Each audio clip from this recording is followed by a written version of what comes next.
من کجا ایرانیم؟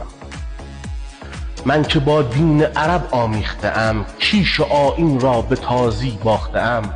من که زرتشت کهن را داده‌ام، جای آن قرآن تازی دیده‌ام. من کجا ایرانیم؟ من که نامم نام تازی گشته است، گه غلام این و گه آن گشته است.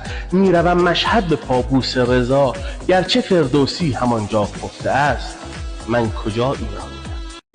من که از دستم زبانم رفته است، آن شکر شیرین نباتم رفته است. من که از پارسی به فارسی تن دهم، چون عرب با واژه ام بیگانه است. من کجا ایرانیم؟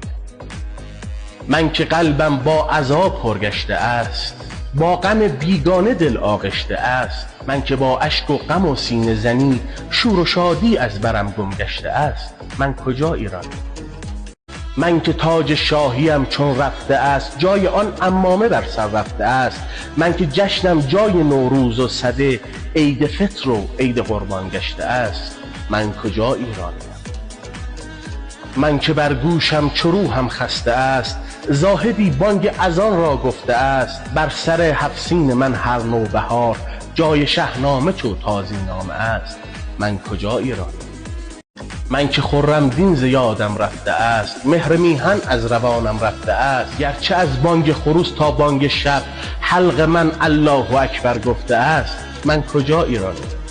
من کجا ایرانیم تا فتنه است، خاک میهن در کف بیگانه ام. من کجا ایرانیم تا میهنم، این چنین بی یار و یاور گشته است. من کجا ایرانیم؟